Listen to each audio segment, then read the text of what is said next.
क्या आपने कभी सोचा है कि नारियल में पानी आता कहाँ से है?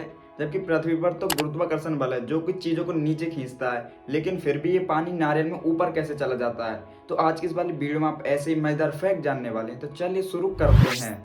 नारियल में जो ये पानी होता है, ये एंडोस्पर्म वाला भाग होता है और आपने देखा होगा कि जब नारियल पक जाता है तो ये पानी भी गायब हो जाता है। चलो ये पानी तो गायब हो जाता है, लेकिन उससे पहले ये पानी आता कहाँ से है? दरअसल जब ये नारियल में पानी आता है तो ये रूट सिस्टम द्वारा आता है।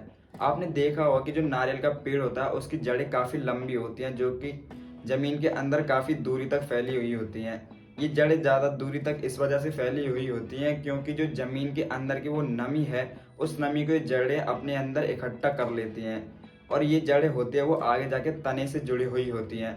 अब जड़ों ने जो ज़मीन से नमी अपने अंदर इकट्ठा की हुई है, वो आगे जाके जो तने की कोशिकाएं होती हैं उनको ये नमी को आगे भेज देती हैं, जिससे होता ये है कि जो तने में कोशिकाएं होती हैं वो इस नमी को अपने अंदर धीरे धीरे खींचने लगते हैं और अपने अंदर जो नमी है वो पानी की फॉर्म में अपने अंदर इकट्ठा कर लेती हैं।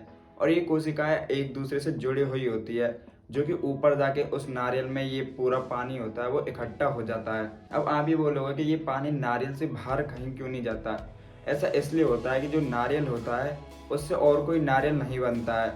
यानी कि ये नारियल होता है पेड़ के एंड में लगा हुआ होता है। आपने देखा होगा जब पेड़ खत्म होता है तो उसके लास्ट में नारियल लगे हुए होते हैं। नारियल से आगे कोई शाखा या कोई ब्रांच निकली नहीं होती है, जिससे होता ये है कि वो पानी नारियल में ही इकट्ठा हो जाता है। लेकिन फिर ये पानी गायब हो कैसे जाता है? जब ये नारियल में पानी इकट्ठा होने लगता है तो उसमें पेड़ का एंडोस्पर्म मिला दिया जाता है, जिससे होता ये है कि ये पानी गाढ़ा हो जाता है और बाद में जब ये गाढ़ा हो जाता है तो हमें एक मलाई की फॉर्म में दिखाई देता है, जिससे हमको ऐसा लगता है कि पानी गायब हो गया है।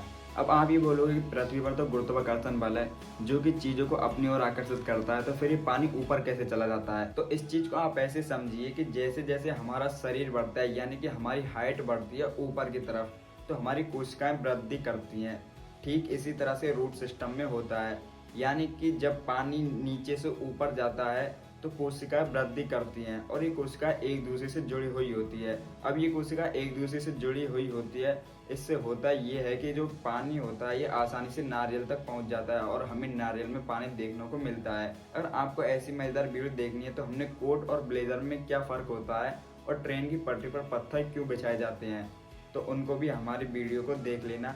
डिस्क्रिप्शन में मैं आपको लिंक दे दूँगा।